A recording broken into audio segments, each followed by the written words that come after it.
এখন আমরা একটা জিনিস করব, এখানে একটা খেয়াল করি, আমাদের তিনটা মূল যদি দেওয়া থাকে, সাপোজ 3 আর -1 -3 -1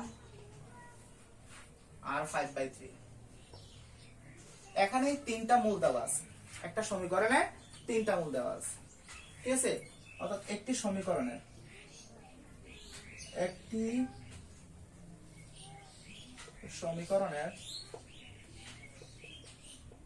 তিনটি মূল হলে সমীকরণটি বের করো। একটু আগে আমরা যে টার্মগুলো পড়ালাম সেগুলোর উপর ভিত্তি করে কিন্তু আমরা এই জিনিসটাকে বোঝানোর চেষ্টা করব। তো এখানে আমাদের বলছে যে একটা সমীকরণের, অর্থাৎ একটা সমীকরণের তিনটি মূল -3 -1 5/3 তারা দিল, তিনটা রুট তারা বা তিনটা মূল দিল। এখন বলে ওই সমীকরণটি আমাদের কি করতে বের করতে বললো। তো এই ক্ষেত্রে আমরা কিভাবে বের করব? তো আমরা এই ক্ষেত্রে বের করার একটা জিনিস হলো আমাদের ফ্যাক্টর জিনিসটা বুঝতে হবে, অর্থাৎ উৎপাদক জিনিসটা বুঝতে হবে। সাপোজ আমরা যদি x এর মান যদি 2 হয়, যেমন এইটা থেকে আমরা বলি x + 2 x - 2 = আমরা যদি 0 পাই, এখান থেকে কি করি, x -2 আবার x এটা আমরা ইয়াতে 3 দেই, x +3 বার করি। এই শর্ত থেকে আমরা এই দুটো মান বার করি। যদি এই শর্ত থেকে এই মানগুলো বার করতে পারি, তো এইগুলো ছিল তার কি, এই ইকুয়েশনের রুট। আর এইগুলো যদি এই ইকুয়েশনের রুট হয়, তাহলে রুট হলে আমরা কি করব? এখন রুট হলে এই দুটো ফ্যাক্টর ইকুয়াল 0 হলে আমরা এগুলা রুট পাচ্ছি এটার বিপরীত আর এটার বিপরীত মান। তাহলে আমাকে যদি এই দুটো এবার এই ইকুয়েশনটা না দিয়ে আমাকে এটা দিয়ে বলে তার একটা ইকুয়েশন বার করব, তাহলে আমি কি করব? তাহলে অবশ্যই আমরা করব x + 2 এটার বিপরীত চিহ্ন বিশিষ্ট x এর বিপরীত চিহ্ন বিশিষ্ট যোগ করলাম, দেন x এটার বিপরীত -3 কি বলবো? 0। অর্থাৎ আমরা এখান থেকে দুইটা ফ্যাক্টর বার করব। একটা ফ্যাক্টর কি, অর্থাৎ এই চিহ্নটা অবশ্যই বিপরীত করতে হবে, x এর সাথে বিপরীত করে যোগ করে দিলাম, অর্থাৎ এটা মাইনাস থাকার কারণে যোগ করে দিলাম, এটা প্লাস থাকার কারণে মাইনাস করে দিলাম। পরে আমরা কি করলাম, তার একটা ফ্যাক্টর পাইলাম, দুইটা রাশির গুণফল পাইলাম, যেটা ইজ ইকুয়াল টু 0। তো এখান থেকে একটা ইকুয়েশনের যে একটা আন্দাজ আমরা পেয়ে যাই। ওকে, তো এই থটটাকে কিন্তু আমরা উপরে কাজে লাগাবো, ঠিক আছে? তো এখানে বলছে একটি সমীকরণের তিনটি মূল -3 -1 5/3 হলে সমীকরণটি বের করতে বলছে। তো সমীকরণটা আমরা কিভাবে বের করব? তো এখানে আমি যদি বলি, আমি আবার বলি, এই ম্যাথমেটিক্স গুলো যদিও অনার্স ফার্স্ট ইয়ারের জন্য, অর্থাৎ আমরা অনার্স ফার্স্ট ইয়ার যারা স্টুডেন্টস আছি তাদের জন্য পরীক্ষার জন্য এতটা ইম্পর্টেন্ট না, কিন্তু আমরা পরীক্ষায় ভালো করতে হলে, ওই পরবর্তী ম্যাথ গুলোকে ভালো করতে হলে অবশ্যই এই টার্মটা ভালোভাবে বুঝতে হবে। ওকে,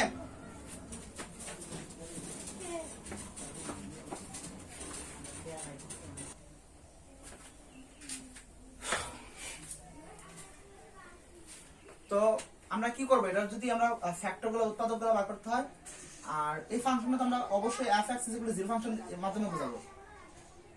তাহলে -3, তাহলে কি হবে x + 3 * -1, তাহলে x + 1 যেহেতু 5/3, তাহলে কি হবে x - 5/3। তো আমরা তিনটে উত্তর বের করে ফেললাম। তাহলে এর ইকুয়াল কি হবে, ওই এখানে যে শর্তটা দেখালাম 0। এখন এটাকে যদি আমরা গুণ করি, তাহলে গুণ করলে আমরা যে রাশিটা পাবো তা হলো, গুণ করার পর যে রাশিটা পাবো এটা হলো 3x⁴ + 12x³ + 4x² 20x² 20x - 15 = 0। অর্থাৎ আমি গুণটা করলাম না, সময় মানে অধিক সময় লাগবে, এটা অবশ্যই তোমরা পারবা। তো এই তিনটা রাশিকে আমরা যদি গুণ করি, তাহলে গুণ করলে আমরা পাবো 3x⁴ + 12x³ + 4x² - 20x - 15 = 0। অর্থাৎ এই তিনটা রোডকে কাজে লাগিয়ে কিন্তু আমরা ইকুয়েশন বের করতে পারি। এগুলো কিন্তু খুব ইম্পর্টেন্ট, অবশ্যই তোমরা প্র্যাকটিস করবে এগুলো নিয়ে। ওকে, আচ্ছা, তো এখন আমাদের থিওরি অফ ইকুয়েশনের আমাদের এই একটা সমস্যা বোঝার পর আরেকটা সমস্যা আমাদেরকে যেটা বুঝতে হবে, সেটা হলো যদি আমার ইকুয়েশনের ক্ষেত্রে, অর্থাৎ একটা ইকুয়েশন দেওয়া আছে, একটা ইকুয়েশন বলতে 6x to the power 4 minus 3x cube minus 35x square minus x plus 3 is equal to যদি 0 হয় আর তার একটা রুট তার একটি মূল 2 minus 3 হয়, তো সেক্ষেত্রে আমাকে কি করতে হবে, বাকি যে মূলগুলা সেই মূলগুলোকে আমাকে বার করতে হবে। তাহলে কিভাবে বাকি মূলগুলোকে বার করব? তো এখানে আগে বলে এটা কয় ডিগ্রি সমীকরণ? হ্যাঁ, এটা 4 ডিগ্রি সমীকরণ, ঠিক আছে, 4 ডিগ্রি ইকুয়েশন। এটা যদি 4 ডিগ্রি ইকুয়েশন হয় তাহলে অবশ্যই তার রুট কত কয়টা হবে?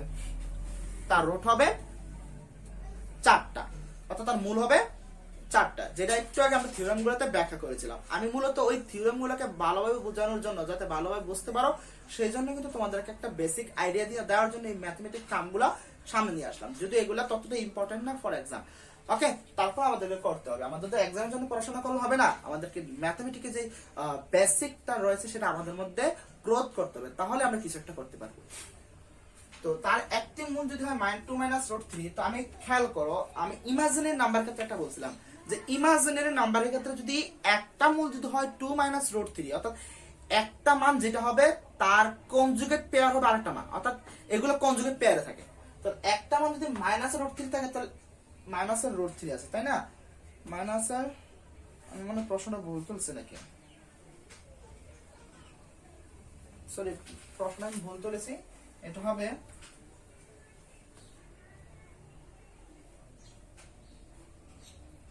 আমরা একটা প্রশ্ন আবার কারেকশন করি, 3x³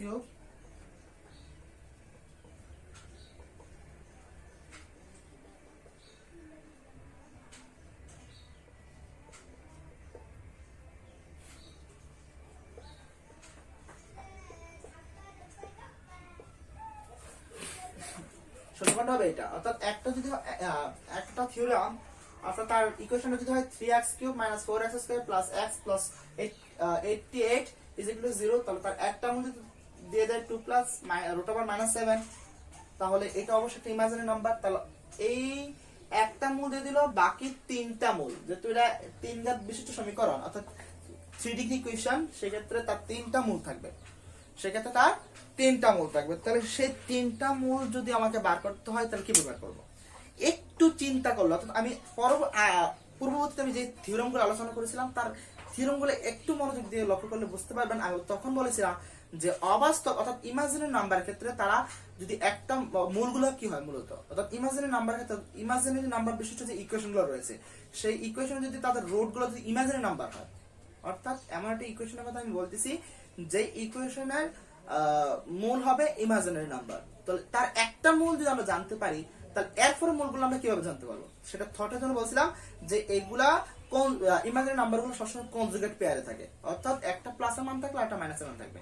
তো এই ক্ষেত্রে একটা ইমাজিনারি নাম্বার যদি আমরা ধরে নেই 2 এটাকে আমরা করতে পারি √7i মাইনাস অর্থাৎ ইমাজিনারি পার্টটাকে আমরা আরেকটাকে ভাগ করে ফেললাম -√7i, তাহলে এইটা হচ্ছে একটা ইমাজিনারি নাম্বার। তাহলে তার কনজুগেট পেয়ার যদি মূলগুলো পাওয়া যায় তাহলে এইটার কনজুগেট পেয়ার কোনটা, অর্থাৎ 2 - √7i। তো দুইটা মূল আমরা পেয়ে গেলাম। দেখো একটু থিওরাম গুলা কাজে লাগানোর ফলে আমার এই সমীকরণে একটা মূল ছিল, এটা অপর মূলটা কি হবে, অপর মূলটা আমরা বের করে ফেললাম 2 - √7i। দেন আমার তো যেহেতু 3 ডিগ্রি ইকুয়েশন এটা, তাহলে তার থার্ড মূলটা কি হবে সেটা বার করতে হবে। তো এখন সেটা বার করতে হলে আমাদেরকে প্রথমত এই দুইটার কি বার করতে হবে, ইকুয়েশন বার করতে হবে। দেন এই ইকুয়েশন দিয়ে যখন এটাকে আমরা ভাগ দেব, এটা আমরা ভাগ দেব যখন, এটা কিভাবে ভাগ দেব, আমরা সিনথেটিক্স পদ্ধতিতে পরে যাব, কিন্তু নরমালি আমরা যখন এটাকে ভাগ দেব তখন আমাদের আরেকটা ইকুয়েশন চলে আসবে, যে ইকুয়েশনটা থেকে মূল বার করলে আমার থার্ড যে রুটটা রয়েছে, মূলটা রয়েছে, সেটা আমরা বার করতে পারবো। তো এইটা দ্বারা, এই দুটো ইয়া দ্বারা মূল দ্বারা আমরা ইকুয়েশন বানাইছি, কিভাবে বানাবো একটু আগে বলেছিলাম যে x এর সাথে এটা কি ছিল, পুরোটা যে মান দিলাম আমরা, পুরোটা কি আছে এখানে সামনে কি আছে, প্লাস আছে, তাহলে এটা কি হবে -2 + √7i, কারণ এটা একটা মূল। তো মূল হলে এটা আমরা একটু আগে বলেছিলাম কি যে x প্লাস 2 আর x মাইনাস 3 দিয়ে একটা যে বলছিলাম যে x মাইনাস 2 আর x প্লাস 2 0 ইকুয়েশনটা ঠিক ওই পদ্ধতিতে এটা যে একটা মূল হয় তাহলে এটা প্লাস হয়, তাহলে অবশ্যই x মাইনাস এই মূলটা ইনটু x, তাহলে এটা কি আছে প্লাসের আছে না, এই পুরোটা মূল যদি প্লাসে থাকে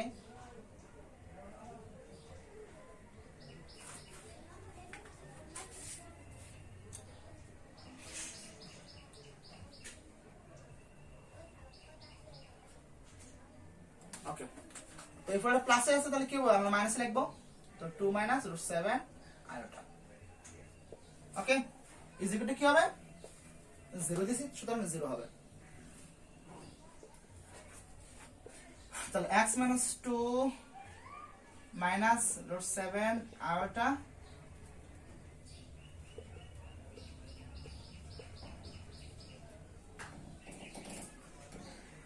x minus 2 plus √7 iota. Okay, তাহলে is equal to 0। এখানে আমরা একটু খেয়াল করি, আমরা যদি এটাকে a মনে করি আর এইটাকে যদি b মনে করি, এটাকে যদি a মনে করি তাহলে এটাকে যদি b মনে করি, কি হচ্ছে a plus b into a minus b, অর্থাৎ a plus b into a minus b সূত্র a square minus b square, তাহলে এটা হচ্ছে x minus 2, তাহলে x minus 2 square minus m, এখানে কি আছে b কোনটা √7i, তো √7i square is equal two 0। তাহলে এখান থেকে আমরা পাচ্ছি x square minus 4x plus 4 minus এই i স্কয়ার, আমরা কলেজ লেভেলে আমরা এদের i স্কয়ার মানটা করে আসছে, যদি এটাও বুঝতে সমস্যা হয় তাহলে আমাদের আমি যে কমপ্লেক্স পার্ট অর্থাৎ জটিল সংখ্যার যে ম্যাথমেটিক গুলো আমি অলরেডি আপলোড করে দিয়েছি সেগুলাও যদি দেখেন তাহলে এই আয়ের যে আয়টা সম্পর্কে বিস্তর একটা আলোচনা পেয়ে যাবেন, ওইখান থেকে এই জিনিসটা কারেকশন করে নিন যদি কারো বুঝতে সমস্যা হয়। তাহলে i স্কয়ার মান হলো -1, তাহলে এই i স্কয়ার মান যদি -1 হয় তাহলে এই -1 এসে কি হয়ে যাবে প্লাস আর √7 সরি স্কয়ার আর রুটে কি যাবে কাটা যাবে, শুধু 7 হবে ইজ ইকুয়াল টু 0। তাহলে x স্কয়ার মাইনাস 4x কি হবে প্লাস 4 আর প্লাস 7, তাহলে হবে 11 প্লাস 11 ইজ ইকুয়াল টু 0। ওকে, তো আমরা এখানে এই ইকুয়েশনটা পেয়ে গেলাম। তো এই ইকুয়েশনটা পেয়ে যাওয়ার পর আমি তো দুইটা অ্যাবসলিউট মান, আমরা দুইটাতে রুটের মান পাইলাম, কিন্তু দুইটাকে কাজে লাগিয়ে আমরা এই ইকুয়েশনটা পেয়ে গেলাম। তো এই ইকুয়েশনটা পাওয়ার পর এই ইকুয়েশনটা দিয়ে যদি আমি এই ইকুয়েশনটাকে ভাগ দেই তাহলে কিন্তু আমি আমার যে আরো একটা যে মূল রয়েছে সেই মূলটাকে আমরা সহজে বার করতে পারবো। ওকে, তো আশা করি এতটুকু আপনাদের লেখা হয়ে গেছে। এখন আমাকে এই ইকুয়েশনটা দিয়ে এটাকে ভাগ দিতে হবে।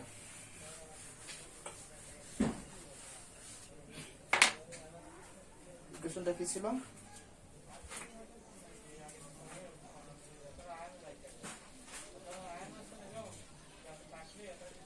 x square minus 4x plus 11।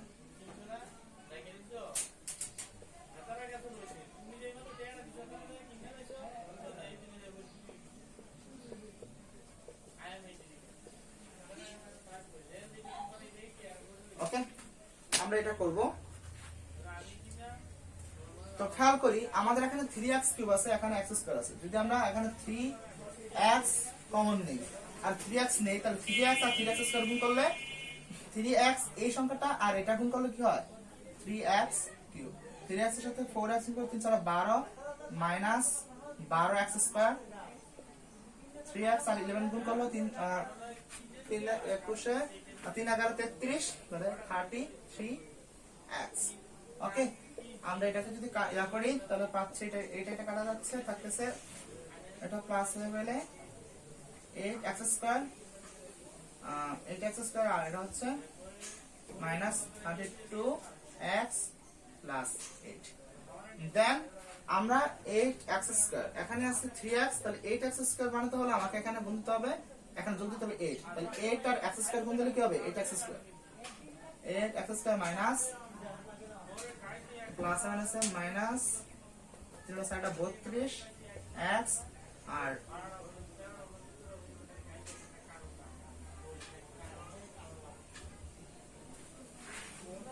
এখানে তো মানটা 88, আমি একটু বলে গেছি মানটা 88 ছিল, তাহলে এখানেও 88, তাহলে এখন 8 এগারো কত 88, তাহলে এটা কাটাকাটি করলে আমাদের কি হয় 0 হয়। ওকে, তো আমি এটার ভাগফল একটা পেয়ে গেলাম, এখানে এটা পেয়ে গেলাম আর এটা পেয়ে গেলাম, আর ভাগশেষ হলো 0। তাহলে আমরা এখান থেকে বলতে পারি যে 3x plus 8 R x square minus 4x plus 11 is equal to 0, কারণ এটা একটা ভাগফল, তাহলে এটা কি, এটা হলো আমাদের বাহ্য। ঠিক আছে, তো এটা আচ্ছা আমরা ওই টপিকে না যাই, এটা যদি একটা ভাগফল হয় তাহলে এইটা দ্বারা এটাকে ভাগ করছে, তাহলে এই দুইটা গুণ করলে কিন্তু আমরা কোনটা পাবো, এইটা পাবো। ওকে, আচ্ছা তাহলে আমরা এইটা আর এই যে ভাগফলটা আর আমার এখানে যে এই ইকুয়েশনে রয়েছে, অর্থাৎ এই যে রাশিটা রয়েছে, এটা গুণফল করলে আমাদের কি হবে 0 হবে, যেহেতু আমাদের ভাগশেষ নাই। তাহলে এখানে যে 0 হয়, তাহলে এখান থেকে আমরা বলতে পারি 3x plus 8 is equal to কি 0, তাহলে 3x is equal to -8 R x is equal to -8/3। তাহলে আমরা থার্ড যে রোডটা ছিল সেই রোডটা পেয়ে গেলাম, অর্থাৎ প্রথম রোডটা আমরা পেয়েছি একটা পেয়েছিলাম জটিল, অর্থাৎ আমরা যদি প্রথম রোডটা দেখাই 2 প্লাস রুট -7 এটা পেয়েছিলাম, তারপরটা কি বলছিলাম 2 মাইনাস রুট 7, দেন আমাদের থার্ড যেটা আমরা, অর্থাৎ এইটার আইডিয়া থেকে আমরা, অর্থাৎ আমাদের থিওরেম থেকে কাজে লাগে আমরা ঋণাত্মক মান বসিয়ে, অর্থাৎ কনজুগেট পেয়ারের থর্ড বসিয়ে আমরা এটা পেয়ে গেলাম। দেন আমাদের x এর মানটা আমরা এই যে ইকুয়েশনটা আমরা ওই দুটো রোডকে দিয়ে যে ইকুয়েশনটা পেয়েছিলাম, সেই ইকুয়েশনটাকে ইউজ করে আমাদের একটা কি পেয়েছিলাম, আমাদের এই ইকুয়েশনটা পেয়েছিলাম। দেন এই ইকুয়েশনের সাথে এটা ভাগ দিলাম, তখন এই ভাগফলটা পেয়েছি, যে ভাগফল আর এটা গুণফল অবশ্যই শূন্য হবে, সেই শূন্যের থর থেকে আমরা এই রেজাল্টটা শূন্য বসাতে পারি। দেন এখান থেকে আমরা x এর মান -8/3 পাইলাম, অর্থাৎ আরেকটা রোড -8/3।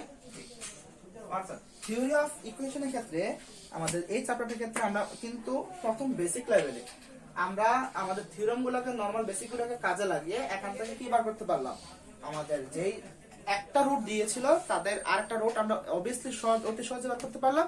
দেন আরেকটা রুট, ওই দুইটা রুটকে কাজে লাগিয়ে আমরা বের করে ফেললাম। তো এইগুলো হলো আমাদের এই থিওরি অফ ইকুয়েশনের যে বেসিক টার্মগুলো, অর্থাৎ আমাদেরকে বেসিক বুঝতে হবে।